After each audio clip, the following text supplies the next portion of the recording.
த great Indian marriages அப்படின்னு ஒரு வார்த்தை உண்டு, ஒரு வாக்கியம் உண்டு. உலகம் முழுவதும் இது ரொம்ப பிரபலமாக சொல்லப்படும். உலகின் பல நாடுகளில் திருமணங்கள் நடந்தாலும் கூட இந்திய திருமணங்கள் கூடுதலாக கவனிக்கப்படுவதற்கான காரணம் என்பது அதுதான். இப்போ ஒரு வெளிநாட்டிலெல்லாம் பார்த்தீங்கன்னா திருமணங்கள் நடக்கிற போது பெரிய அளவுக்கெல்லாம் கூட்டம் இருக்காது. அந்த முக்கியமான உறவுகள், நண்பர்கள்னு ஒரு கணக்கு இருக்கும். யாரெல்லாம் மேரேஜுக்கு வராங்கன்னு முன்னாலே கன்ஃபார்ம் பண்ணிடுவாங்க.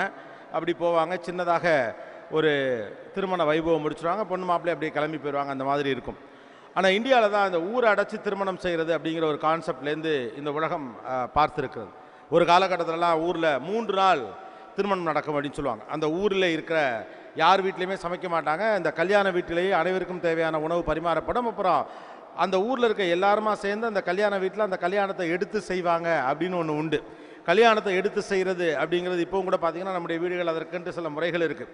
மாமா, சித்தப்பா இப்படின்னு முதல் கட்டத்தை சேர்ந்த உறவுகள் அதை எடுத்து செய்யணும் அப்படின்னு ஒரு பெரிய பண்பாட்டு பின்னணி இருக்குது. த கிரேட் இந்தியன் மேரேஜஸ்ன்னு சொல்லல, இந்தியன் மேரேஜஸ்ன்னு சொல்ல மாட்டாங்க. நம்ம தான் நார்மலாக கல்யாணம் அப்படின்னு ஒரே வார்த்தையில் சொல்லுவோம். மற்ற வெளிநாட்டுக்காரர்கள் இந்திய திருமணங்களை பற்றி விழித்து பேசுகிற போது சொல்லுகிற வார்த்தை என்பது த கிரேட் இந்தியன் மேரேஜ் என்பது தான். ஏன்னா குடும்ப நிறுவனம் மிக வலுவாக இருக்கக்கூடிய இந்திய சமூகத்துக்குள்ள மேரேஜும் த கிரேட் இந்தியன் மேரேஜஸாகத்தான் இருந்திருக்கிறது. இந்தியாவுடைய ஆகப்பெரிய பலங்களில் மிக முக்கியமானது குடும்ப நிறுவனம். குடும்பம் என்ற அமைப்பு தான் இந்தியாவினுடைய கட்டமைப்புகளில் மிகச்சிறந்த கட்டமைப்பாக இருக்கிறது. இந்த கட்டமைப்பு எப்படி உருவாக்கப்படுகிறது அப்படின்னு கவனித்து பார்க்குறப்போ ஒரு பக்கம் அதற்குரிய விதிகளோடும் இன்னொரு பக்கம் அதற்கான முழுமையான இமோஷன்ஸோடையும் உருவாக்கப்படுகிறது. ஒரு கட்டமைப்பு இமோஷன்ஸாலேயே தொடர்ச்சியாக வந்து கொண்டிருக்கிறது அப்படின்னு பார்த்தா அது பெரிய ஆச்சரியமான விஷயம்.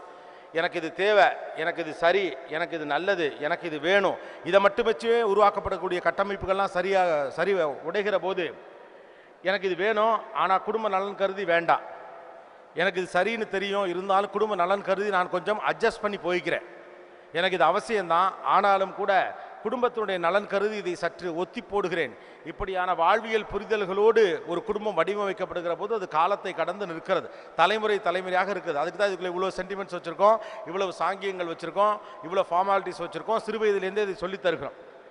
பட் சமீப காலமாக இந்த மைக்ரேஷனுங்கிற கான்செப்ட் அதிகமான பிறகு ஒரு காலகட்டத்திலலாம் திருமணம் என்பது ரொம்ப இயல்பாக நடக்கும் அப்படின்னா ஏறக்குறைய அந்த ஊரில் இருக்கவர் அந்த ஊர்லேயே பொண்ணை கட்டிடுவார். பல பேருக்கு சின்ன வயசுலேயே தெரிஞ்சிடும் இதுதான் நம்ம கட்ட போகிற பிள்ளைன்னு. பல வீடுகளில் இதுதான் நீ கட்டிக்க போகிறவ அப்படின்லாம் 5 வயசுலேயே சொல்லி கொடுத்துருவாங்க. அதுக்கப்புறம் இவனுங்க ட்ரை பண்ணாலும் கூட அடுத்த ஆள் ட்ரை பண்ணவே முடியாது. காரணம் ஏற்கனவே யார் ஆளுங்கிறது அவங்களுக்கு தெரியும். கடைசியில் அவங்க 2 பேரும் 21 வயசில் வந்து அழுது நான் ஒரு ஆளை காதலிக்கிறேன், நீ ஒரு ஆளை காதலிக்கிறேன்னு சொல்லப்பட்ட கதைகள்லாம் இருந்திருக்கு. அப்போ அங்கேயே உறவுகளாக இருந்தப்போ அங்கேயே நம்ம வாழ்ந்து கொண்டிருந்தப்போ ஒரு குறிப்பிட்ட எல்லைக்குள்ளேயே குறிப்பிட்ட தூரத்திற்குள்ளேயே குடும்ப உறவுகள் அமைந்திருந்த காலத்தில் திருமணம் என்பது இயல்பாகவே சிறு வயதில் முடிவு செய்யப்பட்டது. ஒரு குறிப்பிட்ட காலகட்டத்திற்குள் முடிவு செய்யப்பட்டது. மைக்ரேஷன் வேலை நிமித்தமாக, கல்வி நிமித்தமாக, பணி நிமித்தமாக அல்லது செயல்பாடுகள் நிமித்தமாக நாம் பல இடங்களை நோக்கி நகர ஆரம்பித்த பிறகுதான் திருமணம் என்பது யாரோ ஒருவர் இடையில் நின்று அதை செய்து கொடுக்க வேண்டும் என்ற நிலைக்கு கொண்டு வரப்படுகிறது. அதிலும் தூரத்து உறவுக்காரங்களாக இருப்பாங்க. குறிப்பாக மாமா தூரத்து உறவுகளை தாண்டின மனிதர்கள் எப்போதும் இருக்கிறவர்கள் வந்து மாமா சித்தப்பா தான் இந்த ரிலேஷன்ஷிப்பில் மேரேஜுக்கான பாண்டிங்கை கிரியேட் பண்ணி தருவாங்க. பட் அதற்கு பிறகு அதற்கான ஏஜென்சிஸ் உள்ள வர ஆரம்பித்தாங்க. இதை ஒரு வேலையாக எடுத்து செய்யக்கூடிய இப்படி எதிர்பார்ப்புகள் இருக்கக்கூடிய ஒரு குடும்பத்திற்கு இப்படி எதிர்பார்ப்புள்ள ஒரு குடும்பத்தோடு தொடர்பு படுத்தக்கூடிய வாய்ப்புகளை உருவாக்கி தரக்கூடிய நிறுவனங்கள் தொடங்கி அது சமீபத்தியமாக தான் இந்த நூற்றாண்டில் தான் அது தொடங்கப்பட்டதுன்னு சொல்லலாம். அதாவது கடந்த 20-30 ஆண்டுகளாக அது மிக பிரபலமாக இருந்து வந்தது அப்படின்னு சொல்லலாம். பட் இது எல்லாவற்றையும் தாண்டி நாம் புரிந்து கொள்ள வேண்டிய சில விஷயங்கள் இருக்கிறது. இன்றைக்கு இருக்கக்கூடிய அம்மா அப்பாக்கள் தங்களுடைய பிள்ளைகளுடைய திருமண எதிர்பார்ப்புகள் பற்றி மிகுந்த பயத்தோடு இருக்கிறார்கள். என்னுடைய நிகழ்ச்சியிலெல்லாம் கூட நான் அடிக்கடி அதை நான் பார்த்துருக்கேன். ஆண் பிள்ளைகளாக இருந்தாலும் சரி, பெண் பிள்ளைகளாக இருந்தாலும் சரி, திருமணத்திற்கு பிள்ளைகள் அதிகமாக எதிர்பார்க்கிறார்கள் அப்படின்னு. இந்த எதிர்பார்ப்புகளை அதிகமாக உருவாக்கியது யாரு அப்படின்னு பார்த்தா அம்மா அப்பாக்கள் தான். ஒரு கம்ப்ளீட் மேரேஜ் அதுக்குள்ள ஒரு பெண்ணையோ பையனையோ அனுப்பி வைக்க வேண்டும்.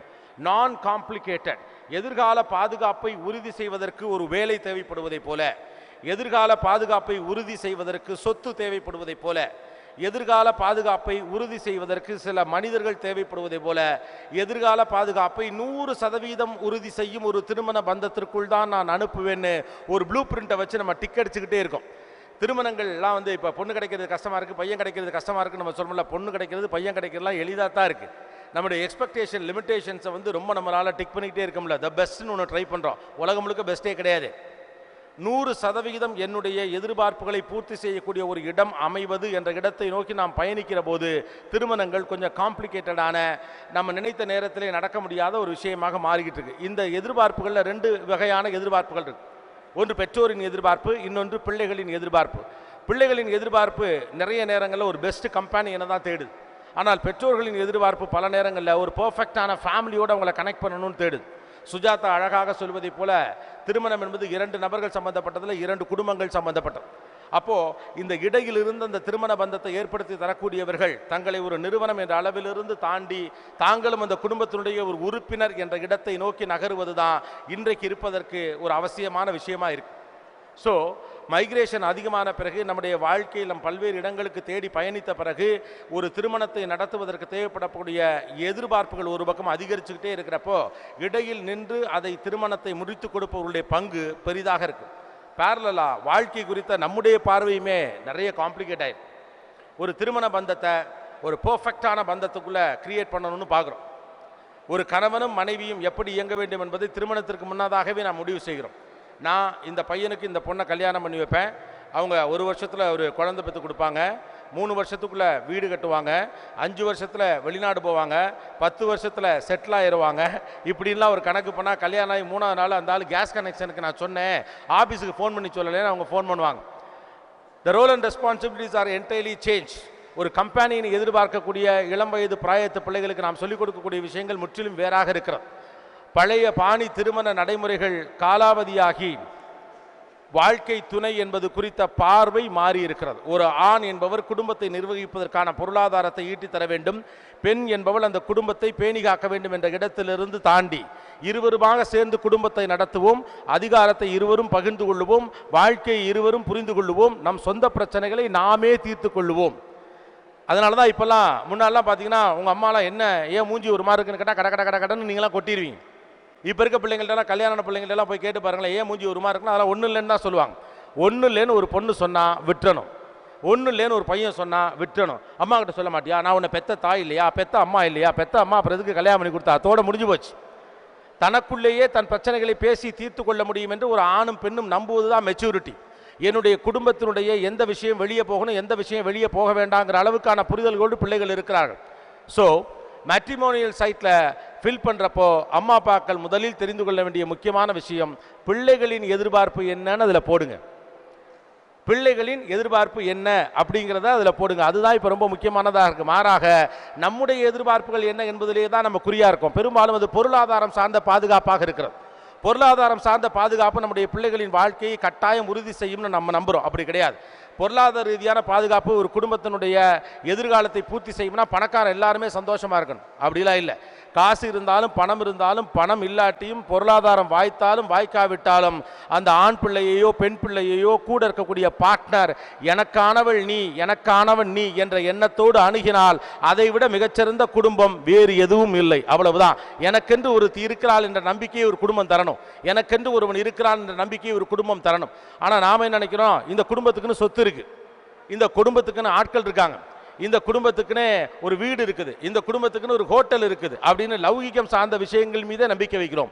இந்த காலத்து பிள்ளைகள் பணத்தை எளிதாக சம்பாதிக்க முடியும் என்று நம்புகிறார்கள், அதற்கான வாய்ப்பையும் பெற்றிருக்கிறார்கள், அதற்கான அறிவு எக்ஸ்போஷர் எல்லாமே அவங்க கிட்ட இருக்கு. அப்போ கடந்த காலத்துடைய ஃபார்முலாஸை நவீன திருமணங்கள் மீது நீங்கள் அப்ளை பண்ணணும் அப்படிங்கிற அவசியம் இல்லை. அண்ட் மோரோவர் வாழ்க்கை குறித்த புரிதல் இப்போது வேறு மாதிரியாக இருக்கிறது. ஒரு காலகட்டத்தில் நாங்களாம் வாழ்க்கையை சுமக்கிறோம் அப்படின்னு சொல்லுவோம், குடும்ப பாரம் அழுத்துகிறது அப்படின்னு சொல்லுவோம், கணவனுக்காகவே மனைவி வாழ வேண்டும் அப்படின்னு சொல்லுவோம், அப்புறம் மனைவி அட்ஜஸ்ட் பண்ணி போகணும் அப்படிம்போம். இப்போ இந்த அட்ஜஸ்ட்மெண்ட்டுங்கிற டேர்ம் வந்து மனைவிக்கு மட்டுமல்ல ஆணுக்குமானது. எதுக்கெல்லாம் அட்ஜஸ்ட் பண்ணி போக முடியும்? ஒரு பெண் வளர்க்கப்படுகிற போதே திருமணத்திற்கும் சேர்த்தே தயாரிக்கப்படுகிறாள், அவ்வளோதான் நம்ம அட்ஜஸ்ட் பண்ண சொல்கிறோம். திருமண பந்தத்தில் பெரும்பாலும் பெண்ணிடம் தான் சொல்லப்படுகிறது நீ அட்ஜஸ்ட் பண்ணிக்கணும் அப்படின்னு சொல்லிட்டு. ஒரு பெண்ணை அட்ஜஸ்ட் பண்ணணும் அப்படின்னு சொன்னால் அவள் எதுக்கெல்லாம் அட்ஜஸ்ட் பண்ணுவா? அவன் குடிகாரனாக இருந்தால் அட்ஜஸ்ட் பண்ணலாமா என்ன? பணத்தை வேண்டுமென்றே வெட்டித்தனமாக செலவழிக்கிற ஒருத்தனாக இருந்தால் அட்ஜஸ்ட் பண்ணலாமா என்ன? அடிக்கிறான் அப்படின்னா அட்ஜஸ்ட் பண்ணலாமா என்ன? டொமஸ்டிக் வயலன்ஸில் போகிறான்னா அட்ஜஸ்ட் பண்ணலாமா என்ன? பண்ண முடியாது. அப்போ எதற்கு அட்ஜஸ்ட் பண்ணணும் எதற்கு அட்ஜஸ்ட் பண்ணக்கூடாதுங்கிறது சம்பந்தப்பட்ட நபர் சார்ந்தது. சூழலுக்கு ஏற்றாற்போல் நடந்து கொள்ளுகிற ஒரு தகவமைப்பை பிள்ளைகளிடம் உருவாக்கி கொடுப்பது தான் இன்றைக்கு திருமண பந்தத்திற்குள் வெற்றிகரமாக செயல்படுவதற்கான வாய்ப்பை கொடுக்கும். அப்புறம் திருமணத்தை நம்ம பெரும்பாலும் அந்த இளம் வயதோடு மட்டுமே கனெக்ட் பண்ணுறோம். அதனால தான் இங்கெல்லாம் பல பேருக்கு 40 வயதுக்கு மேலே திருமண வாழ்க்கையில் ஒரு பெரிய ஈர்ப்போ இன்ட்ரெஸ்ட்டோ இருக்கிறது கிடையாது. பிள்ளைகளை கவனித்துக் கொள்வது, வீட்டு கடனை கட்டுறது, இஎம்ஐக்கு பணம் சம்பாதிக்கிறது, ஏதோ ஒரு வழக்கமான இட்லி தோசையெல்லாம் சாப்பிட்டுவிட்டு 9 மணிக்கு டிவிலாம் பார்த்துட்டு 10 மணிக்கு படுத்து தூங்கிறது. 40க்கு மேலே என்ன இருக்குது அப்படின்னு. ஆனால் ஆண்கள்லாம் விளையாட்டாக பேசுகிற போது ஒன்று சொல்லுவாங்க, 40 வயசுங்கிறது செகண்ட் இன்னிங்ஸ் அப்படிம்பாங்க. அதை கிண்டலாக சொல்றதுடைய அர்த்தம் என்னன்னா 40 வயதில் 2வது திருமணம் நான் செஞ்சுக்கலாம், மறுபடியும் எனக்கு இளமை திரும்புகிறது அப்படிம்பாங்க. அப்படி கிடையாது. 40 இஸ் a செகண்ட் இன்னிங்ஸ்னு சொல்றதுக்கு காரணங்கள் வேறு வேறு இருக்கிறது. ஒரு சின்ன வயசு பிள்ளையாக நம்ம இருக்கிறப்போ எல்லாத்தையும் அம்மா அப்பாக்கள் கட்டுப்படுத்துவாங்க. நீ இதை சாப்பிடணும், இதை சாப்பிடக்கூடாது, இங்கே தான் விளையாடணும், இவங்க கூட விளையாடக்கூடாது. அப்போ நமக்கு எந்த அதிகாரமும் இருக்காது அவர்களை எதிர்த்து பேச. உள்ளுக்குள்ளே குமைந்து எனக்கென்று ஒரு நாள் வருகிற போது எனக்கு பிடிச்ச சாப்பாட்டை நானே சமைச்சு சாக்குவேன், அல்லது எனக்கு பிடிச்ச மாதிரி நான் வெளியில் போய் சாப்பிடுவேன்னு உள்ளுக்குள்ளே கருவிக்கிட்டே இருப்போம். அதுக்கான ஒரு காலகட்டம் இருக்கிற போது அடம்பிடிக்க ஆரம்பிப்போம். 7 வயசு 8 வயசில் நமக்கென்று ஒரு அதிகாரம் வேண்டும் என்ற தீவிரமான பற்று தேடுதலோடு நாம் தொடங்க ஆரம்பிக்கிற போது நம்முடைய வயசு 7. அதுக்கப்புறம் ஒரு 10 வயசு அந்த மாதிரிலாம் வர்றப்ப எதிர்க்க ஆரம்பிப்போம். ஏன்னா அதிகாரத்தை நோக்கிய பசி அது. நான் என்ன இன்னமும் சின்ன பிள்ளையா, நான் யாரோட பழகணும் பழகக்கூடாது, நான் விளையாடணுமா விளையாடக்கூடாதா அப்படின்னு என்ன கேட்குறேன்னு சொல்லிட்டு இந்த ப்ரீ டீன் பருவம்னு சொல்லுவாங்க. 9 வயதிலிருந்து 12 வயதிற்கு உட்பட்ட காலகட்டத்தில் பிள்ளைகள் பயங்கரமாக முரண்டு பிடிப்பார்கள். நான் இந்த கூட்டத்திலே ஒரு ஆளா இல்லை தனித்த நபரா என்ற சந்தேகம் அவர்களுக்குள் இருந்து கொண்டே இருக்கும். அதைத்தான் நம்ம ஒத்த வார்த்தையில் 2 கண்டான்னு சொல்லிவிட்டு போயிடுவோம். ஆனால் அந்த பீரியட் தான் ரொம்ப குரூஷியல் பீரியட். நம்ம எப்போதுமே ஒன்று சின்ன பிள்ளைங்க மேலே ரொம்ப கவனமாக இருப்போம், இல்லைன்னா ரொம்ப இளம் பிராயத்து பிள்ளைகள் மேலே கவனமாக இருப்போம். பெரிய பிள்ளை லவ் பண்ணிடக்கூடாதுன்னு பயம், சின்ன பிள்ளை கீழே விழுந்துடக்கூடாதுன்னு பயம், நடுவில் இருக்கவனை விட்டுருவோம். பேர் வந்து 2 கட்டாமோ. ஆக்சுவலாக அது மோஸ்ட் குரூஷியல் பீரியடுங்கிற அதுதான். முதலில் தன்னுடைய எதிர்ப்பு நிலையை காட்டுகிற போது வயது 11 வரைக்கும் இருக்கும் அவனுக்கு. காரணம் அதிகாரத்தை பெற வேண்டும் என்ற பசி. எனக்கு வளருது, எனக்கு வளர்ச்சி இருக்குது, நான் பெரிய பிள்ளை ஆகிட்டு இருக்கிறேன், ஆனால் என்னை நீங்கள் எதற்கு அனுமதிக்க மாட்டேங்கிறீங்களே அப்படின்னு சொல்லிட்டு. அதற்கடுத்து அவன் அப்போ தான் அந்த சண்டைகள் எல்லாம் ஆரம்பிப்பாங்க. நான் பிடித்த படிப்பை படிப்பேன், எனக்கு பிடிச்ச ஸ்கூலில் தான் நான் சேருவேன், பிடித்த விளையாட்டை விளையாடுவேன். அவர்களுடைய பவுண்டரிஸ்க்கு உட்பட்ட, அவர்களுடைய எல்லைகளுக்கு உட்பட்ட விருப்பு வெறுப்புகள் குறித்து தங்கள் கருத்துக்களை எதிர்வைத்து முன்னால் பேசிக்கிட்டே இருப்பாங்க. காரணம் அதிகாரத்தை பெற வேண்டும், அதிகாரத்தை பெறணும், அதிகாரத்தை பெறணும். அதுக்கப்புறம் பிள்ளைக்கு ஒரு 13 வயசு 14 வயசு அப்படிலாம் ஆகிறப்போ சிறு சிறு அதிகாரங்கள் கொடுக்கப்படும் வீட்டில். நீயே இதை செஞ்சுக்கலாங்க, ஆனால் அந்த அதிகாரம் எல்லாமே சுமையாக இருக்கும். அந்த அதிகாரம்லாம் என்னென்னா, ஓ வேலையை நீயே பார்த்துக்க, நான் பார்க்கல, எது எனக்கு அதிகாரம் கொடுக்குறேன்னு சொல்லிட்டு எனக்கு வேலை கொடுப்பாங்க. அப்போ சௌகரியங்கள் எல்லாம் குறைகிற போது தான் அதிகாரம் கொஞ்சம் கிடைக்குங்கிற நம்பிக்கை 14-15 வயசில் வர ஆரம்பிக்கும்.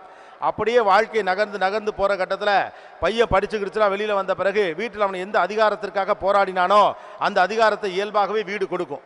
ஒரு 21 வயசில் 22 வயசுலலாம் இப்போ பசங்க சம்பாதிக்க ஆரம்பிச்சிடாங்க. சம்பாதிக்க ஆரம்பித்து 1-2 மாதம் 2-3 மாதம்லாம் ஆகிறப்ப கொஞ்சம் அப்பாவோடு குடும்பத்தோடும் சின்ன சின்ன உரையாடல்கள் நடக்கும். அந்த உரையாடல்களுக்கு பிறகுலாம் சில முடிவுகளை எடுக்கணும்னு நினைக்கிறப்ப அந்த பையன் வந்து நான் என்ன பண்ணட்டும்னு கேட்குறப்ப அப்பா ரொம்ப இயல்பாக சொல்லுவார், நீ பெரிய பிள்ளையாயிட்ட, நீயே பார்த்து செய்ப்பாம்பார். அடடா, இத்தனை ஆண்டு காலமாக நாம் காத்திருந்த அதிகாரம் என்பது இதுதானா, நான் நினைத்ததை செய் என்று தந்தையே சொல்லுகிறார். அந்த வீட்டினுடைய அதிகார மையமாக இருக்கக்கூடிய தந்தையே சொல்லிவிட்டார், இனி நான் நினைத்ததை நான் செய்யலாம். நம்ம அப்பாக்கள் செய்யக்கூடிய பெரும் தவறு என்பது அதுதான். பிள்ளை சம்பாதித்தான பிறகு உடனே அவனுடைய சுதந்திரத்திற்கு அவன் இருக்கலாம்னு. உண்மையிலேயே சொல்லப்போனால் பிள்ளைகள் சம்பாதிக்க ஆரம்பித்த பிறகு நீங்களாக உங்களை குறுக்கிக் கொள்ளவே கூடாது. காரணம், சம்பாதிக்க சொல்லி கொடுத்துருக்கிற நாம் எப்படி செலவு செய்யணும் சொல்லியே கொடுக்கல.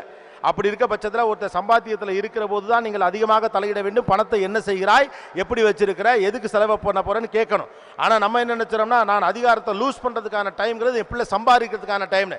பணம் அதிகாரம் என்று நாமும் நம்பி இருக்கிறோம், பிள்ளையும் நம்ப வைக்கிறோம். ஆனால் உண்மையிலேயே 21 வயதிலே அவனுக்கு பணம் சம்பாதித்த பிறகு திடீரென்ற அதிகாரம் எப்படி கையாளுவதுனே தெரியாது.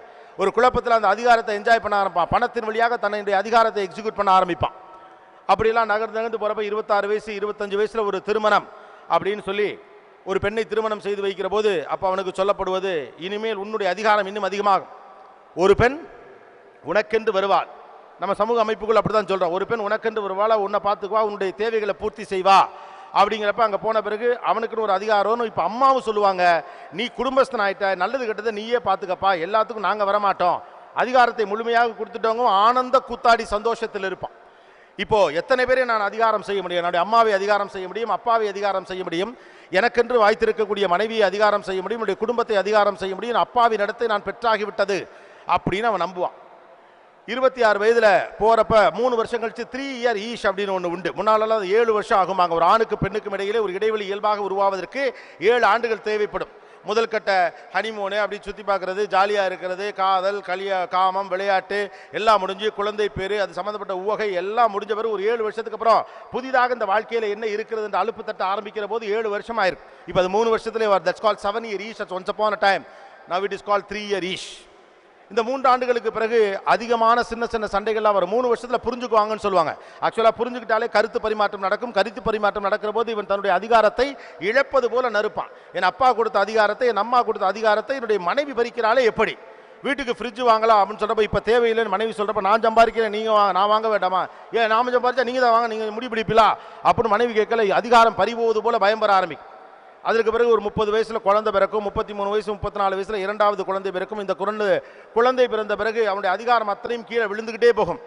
இந்த பிள்ளைகளை தூக்கி வச்சுக்க சொல்லுவாங்க. அந்த பிள்ளைகளுக்காக நீ படுத்திருந்த படுக்கையிலிருந்து கீழே தள்ளப்படுவாய், உனக்கென்று கொடுக்கப்பட்ட சூடான இட்லிகள் மறக்கடிக்கப்படும், நீயே உன் பொருட்களை எடுத்துக்கொள்ள வேண்டும் என்று சொல்லப்படும். பழையபடி 10 வயசுல உங்களுக்கு கொடுத்த எல்லா வேலையும் திரும்ப கொடுப்பான். ஹெல்மெட்டை நீயே எடுத்துக்க, பேண்ட் நீயே போட்டுக்க, சட்டையை நீயே போட்டுக்க, பைக் சாவி நீயே எடுத்துக்க, நீயே கதவு பூட்டிக்க, நீயே திறந்துக்க, நீயே வந்து தூங்கிக்க, லைட்டை போடாத, ஃபேனை போடாத, பாத்ரூம்ல சத்தமா குளிக்காத, சோப்பை கரெக்டா வையி, துண்டை எடுத்து கொடியில போடு, எல்லாத்துக்கும் ஒரே காரணம் சொல்லப்படும் பிள்ளை.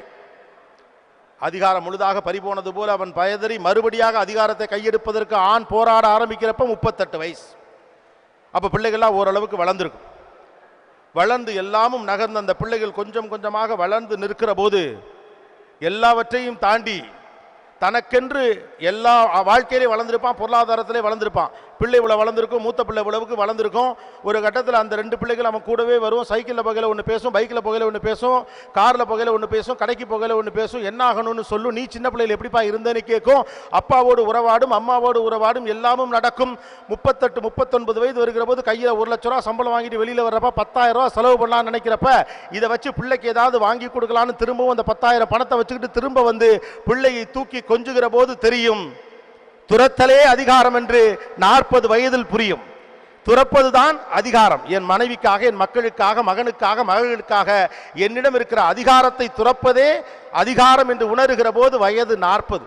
அதிகாரத்தை துறப்பதன் வழியாகத்தான் அதிகாரத்தை பெற முடியும் என்று ஒரு குடும்பஸ்தன் புரிந்து கொள்ளுகிற போது அவனுக்கு வயது 40. That's call second innings. 2வது முண்டாட்டி கட்டுறது கிடையாது.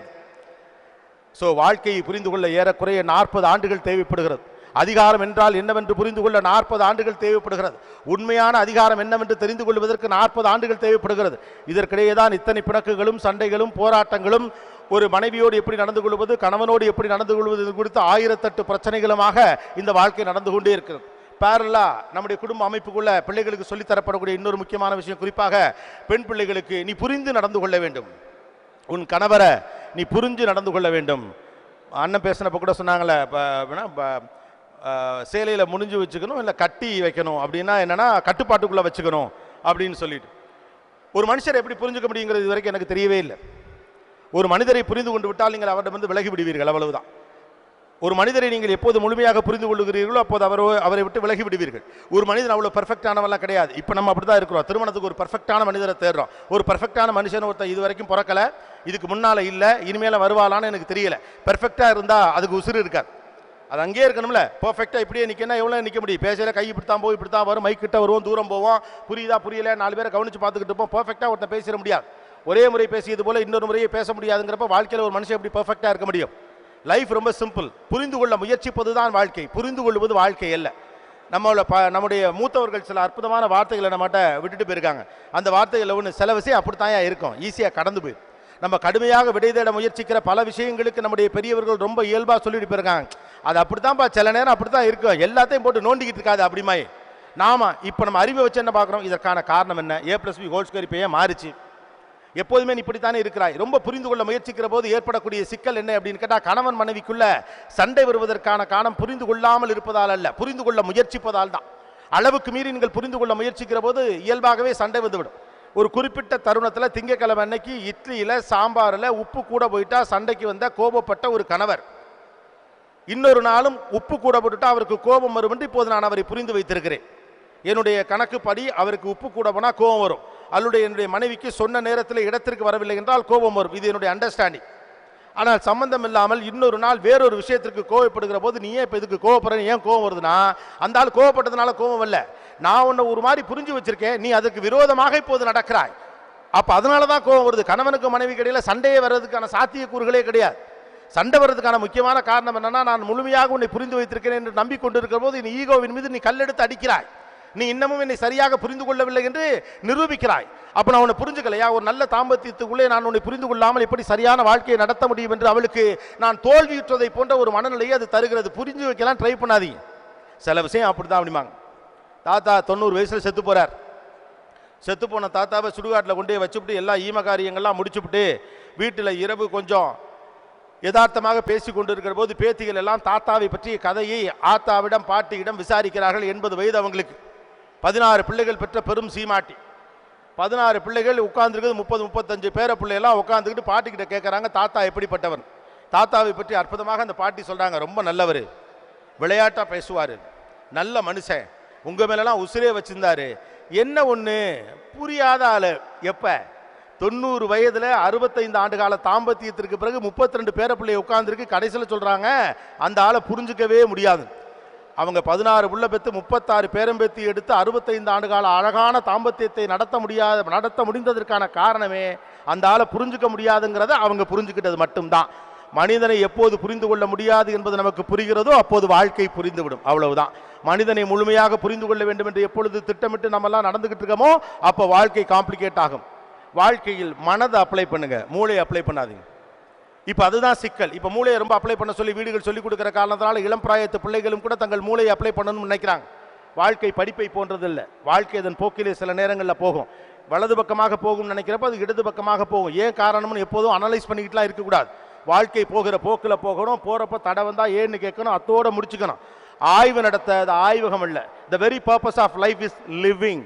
வாழுதலின் மிக முக்கியமான நோக்கம் வாழுதல் மட்டும்தான். So the great Indian marriages மனதோடு இயங்கட்டும், வெற்றிகரமாய் நடக்கட்டும். வாழ்த்துக்கள். Good luck. Best wishes. Thank you. இந்த தகவல் உங்களுக்கு பிடிச்சிருந்தா லைக் பண்ணுங்க, நண்பர்களுக்கு ஷேர் பண்ணுங்க, மறக்காம சப்ஸ்கிரைப் பண்ணுங்க.